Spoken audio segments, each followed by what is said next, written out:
प्रेम से बोलो श्री सत्यनारायण भगवान की जय। आज कार्तिक पूर्णिमा के इस शुभ अवसर पर रसपान कीजिए श्री सत्यनारायण भगवान की कथा का। इस बार पूर्णिमा 2 दिन मनाई जाएगी, 7 नवंबर और 8 नवंबर। इस बार 7 नवंबर को ही देव दीपावली और कार्तिक पूर्णिमा का भी व्रत रखा जाएगा और 8 नवंबर को चंद्र ग्रहण लगेगा। चंद्र ग्रहण के कारण इस बार कार्तिक पूर्णिमा का व्रत 7 नवंबर को होगा। जो लोग कार्तिक पूर्णिमा का व्रत करते हैं उसकी पूजा विधि और शुभ मुहूर्त की वीडियो हमारे चैनल पर अपलोडेड है। चलिए रसपान करते हैं सत्यनारायण व्रत कथा का। सत्यनारायण व्रत की कथा को सुनने का फल हजारों सालों तक किए गए यज्ञ के बराबर माना जाता है। किसी भी शुभ कार्य या मनोकामना पूर्ण करने हेतु विधान से सत्यनारायण भगवान की पूजा और कथा करवाई जाती है। शास्त्रों के मुताबिक ऐसा माना जाता है कि इस कथा को सुनने वाला व्यक्ति व्रत रखता है तो उसके जीवन के दुखों को श्री हरि विष्णु खुद ही हर लेते हैं। स्कंद पुराण के अनुसार भगवान सत्यनारायण श्री हरि विष्णु का ही दूसरा स्वरूप है और इस कथा की महिमा को भगवान सत्यनारायण ने अपने मुख से देवर्षि नारद को बताया और सुनाया था। एक समय की बात है, नैशिरण्य तीर्थ में सौनकादि 88,000 ऋषियों ने श्री सूत जी से पूछा, हे प्रभु, इस कलयुग में वेद विद्या रहित मनुष्यों को प्रभु शक्ति किस प्रकार मिल सकती है तथा उनका उद्धार कैसे होगा। हे मुनि श्रेष्ठ, कोई ऐसा तप बताइए जिससे थोड़े समय में ही पुण्य मिले और मनवांछित फल भी मिल जाए। एक समय की बात है, नैशिरण्य तीर्थ में शौनकादि 88,000 ऋषियों ने श्री सूत जी से पूछा, हे प्रभु, इस कलयुग में वेद विद्या रहित मनुष्यों को प्रभु शक्ति किस प्रकार मिल सकती है तथा उनका उद्धार कैसे होगा। हे मुनि श्रेष्ठ, कोई ऐसा तप बताइए जिससे थोड़े समय में ही पुण्य मिले और मनवांछित फल भी मिल जाए।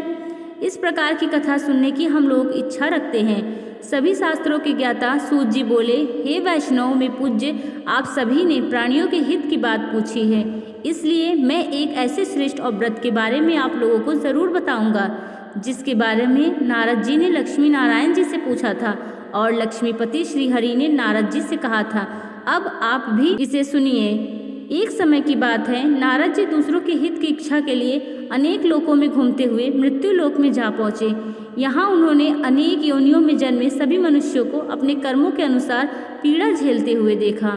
उनका दुख देख नारद जी सोचने लगे कि ऐसा क्या किया जाए जिससे कि निश्चित रूप से मानव के दुखों का अंत हो जाए।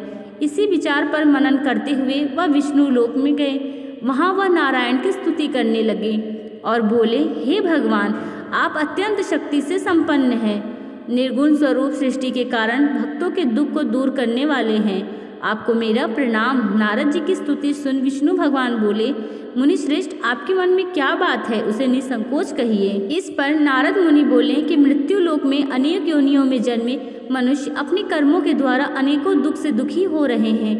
हे प्रभु, आप तो ये बताइए कि वो मनुष्य थोड़े प्रयास से ही अपने दुखों को कैसे छुटकारा पा सकते हैं। तब श्री हरि बोले, हे नारद, मनुष्यों की भलाई के लिए तुमने बहुत उत्तम प्रश्न पूछा है।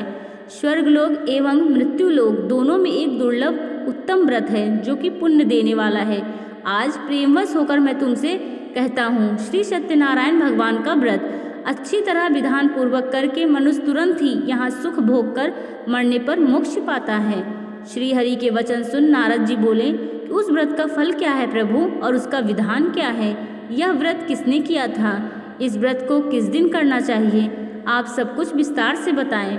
नारद की बात सुनकर फिर श्री हरि बोले, दुख एवं शोक को दूर करने वाला यह सभी स्थानों पर विजय दिलाने वाला है। मानव को भक्ति एवं श्रद्धा के साथ शाम को श्री सत्यनारायण की पूजा धर्मपरायण होकर ब्राह्मणों एवं बंधुओं के साथ करना, साथ ही यथाशक्ति अनुसार भक्ति भाव से भगवान का भोग लगाएं, आरती गाएं और ब्राह्मणों सहित बंधु बांधवों को भी भोजन कराएं। उसके बाद ही स्वयं भोजन करें। कीर्तन भजन के साथ भगवान की भक्ति में लीन हो जाएं। इस तरह से सत्यनारायण भगवान का यह व्रत करने पर मनुष्य की सारी इच्छाएं निश्चित रूप से पूरी होती है। इस कली काल यानी कि अर्थात कलयुग में मृत्युलोक में मोक्ष का यही एक सरल उपाय बताया गया है। श्री सत्यनारायण भगवान की जय। पहला अध्याय समाप्त हुआ। चलते हैं दूसरे अध्याय की तरफ। सूत जी बोले, हे ऋषियों, जिसने पहले समय में इस व्रत को किया था उसका इतिहास कहता हूँ, ध्यान से सुनो। सुंदर काशीपुरी नगरी में एक अत्यंत निर्धन ब्राह्मण रहता था। भूख प्यास से परेशान वह धरती पर घूमता रहता था। ब्राह्मणों से प्रेम करने वाले भगवान ने एक दिन ब्राह्मण का वेश धारण कर उसके पास जाकर पूछा, हे विप्र, नित्य दुखी होकर तुम पृथ्वी पर क्यों घूमते हो? दीन ब्राह्मण बोला, मैं निर्धन ब्राह्मण हूँ, भिक्षा के लिए धरती पर घूमता हूँ। यदि आप इसका कोई उपाय जानते हो तो कृपा कर बताएं। वृद्ध ब्राह्मण रूपी भगवान ने कहा कि सत्यनारायण भगवान मनोवांछित फल देने वाले हैं, इसलिए तुम उनका पूजन करो। इसे करने से मनुष्य सभी दुखों से मुक्त हो जाता है। वृद्ध ब्राह्मण बनकर आए सत्यनारायण भगवान उस निर्धन ब्राह्मण को व्रत का सारा विधान बताकर अंतर्धान हो गए। अगले दिन सुबह उठने के साथ ही उस बूढ़े ब्राह्मण ने मन में संकल्प लिया कि सत्यनारायण का व्रत करूंगा और फिर अपने नित्य कामों से फ्री होकर वह भिक्षा के लिए चल पड़ा। उस दिन उसे भिक्षा में बहुत सा धन प्राप्त हुआ। उसी दिन से उसने परिवार के साथ भगवान सत्यनारायण की पूजा की और उसका व्रत रखने लगा। इस व्रत को करने के कुछ दिन बाद उसके सभी दुख और कष्ट दूर होने लगे और देखते ही देखते वह एक संपन्न और अनेक संपत्तियों का मालिक भी बन गया। तब से हर महीने की पूर्णिमा के दिन वे ब्राह्मण सत्यनारायण की पूजा एवं व्रत करते हैं। इस प्रकार सत्यनारायण भगवान के इस व्रत को करके वह श्रेष्ठ ब्राह्मण सभी पापों और गरीबियों से मुक्त हो गया और उसने एक दुर्लभ मोक्ष पद को प्राप्त किया। इस तरह से सत्यनारायण भगवान के व्रत को जो भी मनुष्य करेगा वह सभी प्रकार के पापों से छूटकर मोक्ष को प्राप्त होगा। जो मनुष्य इस व्रत को करेगा वह सभी दुखों से मुक्त हो जाएगा। सूत जी बोले, हे मुनियों, जिसने इस व्रत को किया है वह सब सुनो। एक समय वही विप्र धन एवं ऐश्वर्य के अनुसार अपने बंधु बांधवों के साथ इस व्रत को करने को तैयार हुआ। उसी समय एक लकड़हारा लकड़ी बेचने वाला बूढ़ा आदमी आया और लकड़ियां बाहर रखकर अंदर ब्राह्मण के घर में गया।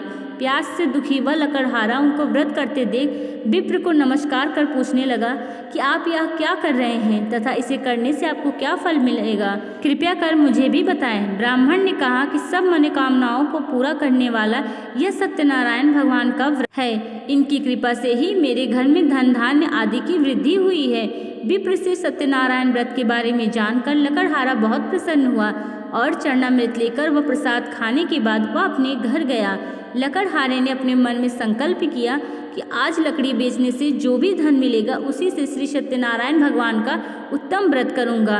मन में इस विचार को ले बूढ़ा आदमी सिर पर लकड़ियां रख उस नगर में बेचने को गया जहां उसे अपनी लकड़ियों का दाम पहले से ही 4 गुना अधिक मिला।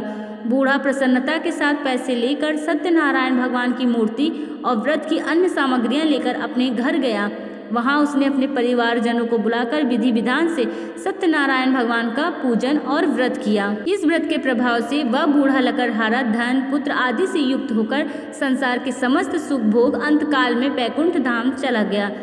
चलिए कहते हैं श्री सत्यनारायण भगवान की जय। सत्यनारायण व्रत कथा का 2य अध्याय भी पूरा हुआ। चलिए श्री सत्यनारायण भगवान की 3रे अध्याय की तरफ। सूत जी बोले, हे श्रेष्ठ मुनियों, अब आगे की कथा कहता हूँ। पहले समय में उल्कामुख नाम का एक बुद्धिमान राजा था। वह सत्यवक्ता और जितेंद्रिय था। प्रतिदिन देवस्थानों पर जाता और निर्धनों को धन देकर उनके कष्ट दूर करता। उसकी पत्नी कमल के समान मुख वाली तथा सती साध्वी थी। भद्रशिला नदी के तट पर उन दोनों ने श्री सत्यनारायण भगवान का व्रत किया। उसी समय साधु नाम का एक वैश्य आया। उसके पास व्यापार करने के लिए बहुत सा धन भी था। राजा को व्रत करते देख वह विनय के साथ पूछने लगा, हे राजन, भक्ति भाव से पूर्ण होकर आप यह क्या कर रहे हैं? मैंने सुनने की इच्छा रखता हूँ, तो आप कृपा कर मुझे भी बताएं। राजा बोला, मैं अपने बंधु बांधवों के साथ पुत्रादि की प्राप्ति के लिए श्री सत्यनारायण भगवान का व्रत एवं पूजन कर रहा हूँ। राजा के वचन सुन साधु आदर से बोला, हे राजन, मुझे भी इस व्रत का सारा विधान कहिए, मैं भी इस व्रत को करूँगा। मेरी भी कोई संतान नहीं है और इस व्रत को करने से निश्चित रूप से मुझे संतान की प्राप्ति होगी। राजा से व्रत का सारा विधान सुन व्यापार से निर्वृत्त हो वह अपने घर चला गया। साधु ने अपनी पत्नी को संतान देने वाले इस व्रत का वर्णन कह सुनाया और कहा कि जब मेरी संतान होगी तब मैं इस व्रत को करूँगा। साधु ने इस तरह के वचन अपनी पत्नी लीलावती से कहे। एक दिन लीलावती पति के साथ आनंदित हो सांसारिक धर्म में प्रवृत्त होकर सत्यनारायण भगवान की कृपा से गर्भवती हो गई। 10वें महीने में उसे गर्भ से एक सुंदर कन्या ने जन्म लिया। माता पिता ने अपनी कन्या का नाम कलावती रखा। एक दिन कलावती की माँ लीलावती ने अपने पति को याद दिलाया कि आपने सत्यनारायण भगवान के जिस व्रत को करने का संकल्प लिया था उसे करने का समय आ गया है। आप इस व्रत को करिए। साधु बोला, हे प्रिय, इस व्रत को मैं उसके विवाह पर करूँगा। इस प्रकार अपनी पत्नी को आश्वासन देकर वह नगर को चला गया।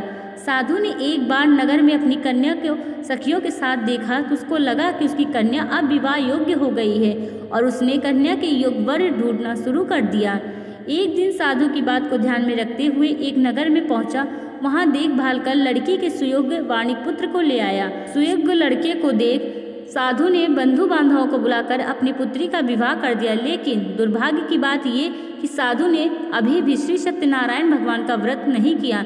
इस पर श्री भगवान क्रोधित हो गए और श्राप दे दिया। अपने कार्य में कुशल साधु बनिया जमाई को लेकर समुद्र के पास स्थित होकर रत्नासारपुर नगर में गया। वहां जाकर दमाद ससुर दोनों मिलकर चंद्रकेतु राजा के नगर में व्यापार करने लगे। एक दिन भगवान सत्यनारायण की माया से एक चोर राजा का धन चुराकर भाग रहा था। उसने राजा के सिपाहियों को अपना पीछा करते देख चुराया हुआ धन वहां रख दिया जहां साधु अपनी जमाई के साथ ठहरा हुआ था। राजा के सिपाहियों ने साधु वैश्य के पास राजा का धन पड़ा देखा तो वह ससुर जमाई दोनों को बांधकर प्रसन्नता के साथ राजा के पास ले गए और कहा कि हम दोनों चोरों को पकड़ लिए, आप आगे की कार्यवाही की आज्ञा दें। राजा की आज्ञा से उन दोनों को कठिन कारावास में डाल दिया गया और उनका सारा धन भी उनसे छीन लिया गया। श्री सत्यनारायण भगवान से श्राप से साधु की पत्नी भी बहुत दुखी हुई। घर में जो धन रखा था उसे चोर चुरा ले गए। शारीरिक तथा मानसिक पीड़ा एवं भूख प्यास से अति दुखित हो अन्न की चिंता में कलावती के ब्राह्मण के घर वहां उसने श्री सत्यनारायण भगवान का व्रत होते देख फिर कथा भी सुनी। वह प्रसाद ग्रहण कर रात को घर वापस आ गई। माता के कलावती से पूछी कि हे पुत्री, अब तक तुम कहाँ थी? तेरे तन में क्या है? कलावती ने अपनी माता से कहा, हे माता, मैंने एक ब्राह्मण के घर में श्री सत्यनारायण भगवान का व्रत देखा है। कन्या के वचन सुन लीलावती भगवान के पूजन की तैयारी करने लगी। लीलावती ने परिवार एवं बंधुओं सहित सत्यनारायण भगवान का पूजन किया और उनसे वर मांगा कि मेरे पति तथा जमाई शीघ्र घर आ जाएं। साथ ही यह भी प्रार्थना की कि हम सबका अपराध क्षमा करें। श्री सत्यनारायण भगवान इस व्रत से संतुष्ट हो गए और राजा चंद्रकेतु को सपने में दर्शन दिए। कहा कि हे राजन, तुम उन दोनों वैश्यों को छोड़ दो और तुमने उनका जो धन लिया है उन्हें वापस कर दो। अगर ऐसा नहीं किया तो मैं तुम्हारा धन, राज एवं संतान सभी को नष्ट कर दूंगा। राजा को यह सब कहकर वह अंतर्ध्यान हो गए। प्रातःकाल सभा में राजा ने अपना सपना सुनाया। फिर बोले कि उन दोनों को कैद से मुक्त कर सभा में लाओ। दोनों ने आते ही राजा को प्रणाम किया। राजा बोला, महानुभाव, भाग्यवश ऐसा कठिन दुख तुम्हें प्राप्त हुआ, लेकिन अब तुम्हें कोई भय नहीं है। ऐसा कह राजा ने उन दोनों को नए वस्त्राभूषण भी पहनाए और जितना धन उनका लिया था उससे दुगना धन वापस कर दिया। उन दोनों वैश्यों अपने घर को चल दिए। श्री सत्यनारायण भगवान की जय। श्री सत्यनारायण भगवान व्रत की कथा तीसरा अध्याय संपूर्ण हुआ।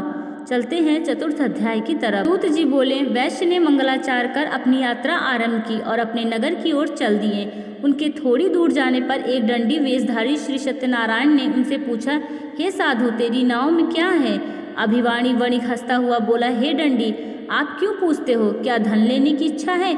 मेरी नाव में तो बेल एवं पत्ते भरे हुए हैं। वैश्य के कठोर वचन सुन भगवान बोले, तुम्हारा वचन सत्य हो। दंडी ऐसे वचन कह वहां से दूर चले गए। कुछ दूर जाकर समुद्र के किनारे बैठ गए। दंडी के जाने के बाद साधु वैश्य ने नृत्य क्रिया के पश्चात नाव को ऊंची उठते देखकर अचंभा माना और नाव में बेलपत्ते आदि देख वह मूर्छित होकर जमीन पर गिर पड़ा। वापस होश में आने के बाद वह अत्यंत शोक में डूब गया। तब उसका दामाद बोला कि आप शोक न मनाएं, यह दंडी का शाप है, इसलिए हमें उनकी शरण में जाना चाहिए, तभी हमारी मनोकामना पूर्ण होगी। दामाद की बात सुनकर वह दंडी के पास पहुंचा और अत्यंत भक्तिभाव नमस्कार करके बोला, मैंने आपसे जो असत्य वचन कहे थे उनके लिए कृपया कर आप मुझे क्षमा कर दें। ऐसा कहकर वह रोने लगा। तब दंडी भगवान बोले, हे वाणी पुत्र, मेरी आज्ञा से बार बार तुम्हें दुख प्राप्त हुआ है, तुम मेरी पूजा से विमुख हुआ। साधु बोला, हे भगवान, आपकी माया से ब्रह्मा आदि देवता भी आपके रूप को नहीं जानते, तब मैं अज्ञानी कैसे जान सकता हूँ? आप प्रसन्न होइए, अब मैं सामर्थ्य के अनुसार आपकी पूजा करूँगा। मेरी रक्षा करो और पहले के समान नौका में धन भर दो। साधु वैश्य की भक्तिपूर्वक वचन सुनकर भगवान प्रसन्न हो गए और उसकी इच्छा अनुसार वरदान देकर अंतर्ध्यान हो गए। ससुर जमाई दोनों जब नाव पर आए तो नाव धन से भरी हुई मिली। फिर वहीं अपने अन्य साथियों के साथ सत्यनारायण भगवान का पूजन कर अपने नगर को चल दिए। जब नगर के नजदीक पहुंचे तो दूत को घर पर खबर करने के लिए भेज दिया। दूत साधु की पत्नी को प्रणाम करता है और कहता है कि मालिक अपने दामाद सहित नगर के निकट आ गए हैं। दूत की बात सुन साधु की पत्नी लीलावती ने बड़े ही हर्ष के साथ सत्यनारायण भगवान का पूजन कर अपनी पुत्री कलावती से कहा कि मैं अपने पति के दर्शन को जाती हूँ, तू कार्य पूर्ण कर शीघ्र आ जाना। माँ के वचन सुन कलावती जल्दी में प्रसाद छोड़ अपने पति के पास चली गई। प्रसाद की अवज्ञा के कारण श्री सत्यनारायण भगवान रुष्ट हो गए और नाव सहित उसके पति को पानी में डुबो दिया। कलावती अपने पति को वहां न पाकर रोती हुई जमीन पर गिर गई। नौका को डूबा हुआ देख एवं कन्या को रोता देख साधु दुखी होकर बोला, हे प्रभु, मुझसे तथा मेरे परिवार से जो भूल हुई है उसे क्षमा करें। साधु के दीन वचन सुनकर श्री सत्यनारायण भगवान प्रसन्न हो गए और आकाशवाणी हुई, हे साधु, तेरी कन्या मेरे प्रसाद को छोड़कर आई है, इसलिए उसका पति अदृश्य हो गया है। यदि वह घर जाकर प्रसाद खाकर लौटती है तो इसे इसका पति अवश्य मिलेगा। ऐसी आकाशवाणी सुन कलावती ने वैसे ही किया जैसे आकाशवाणी के दौरान भगवान ने कहा, और फिर प्रसाद ग्रहण करने के बाद जब वो वापस आई तो अपने पति के दर्शन करके अत्यंत प्रसन्न हुई। उसके बाद साधु अपने बंधु बांधवों सहित श्री सत्यनारायण भगवान का विधि विधान से पूजा करता है। इस लोक का सुख भोग व अंत में स्वर्ग को जाता है। बोलिए श्री सत्यनारायण भगवान की जय। श्री सत्यनारायण भगवान व्रत कथा का 4th अध्याय संपूर्ण। चलिए सुनते हैं 5वां अध्याय। सूत जी बोले, हे ऋषियों, मैं और भी एक कथा सुनाता हूँ, उसे भी ध्यानपूर्वक सुनो। प्रजा पालन में लीन तुंगध्वज नाम का एक राजा था। उसने भी भगवान को प्रसाद त्याग कर बहुत ही दुख सहन किया। एक बार जंगल में जाकर वन्य पशुओं को मारकर वह बड़ पेड़ के नीचे आया। वहां उसने ग्वालों को भक्ति भाव से अपने बंधुओं सहित श्री सत्यनारायण भगवान का पूजन करते देखा। अभिमानवश राजा ने उन्हें देखकर भी पूजा स्थान में नहीं गया और ना ही उसने भगवान को प्रणाम किया। ग्वालों ने राजा को प्रसाद दिया, लेकिन उसने वह प्रसाद भी नहीं खाया और प्रसाद को वहीं छोड़कर अपने नगर को चल दिया। जब वह नगर में पहुंचा तो वहां सब कुछ तहस नहस हो गया और वह शीघ्र ही समझ गया कि यह सब भगवान के अनादर का ही परिणाम है। वह दोबारा ग्वालों के पास पहुंचा और वह विधि पूर्वक पूजा करके प्रसाद खाया तो श्री सत्यनारायण भगवान की कृपा से सब कुछ पहले जैसा हो गया। दीर्घ काल तक सुख भोगने के बाद मरणोपरांत उसे स्वर्गलोक की प्राप्ति हुई।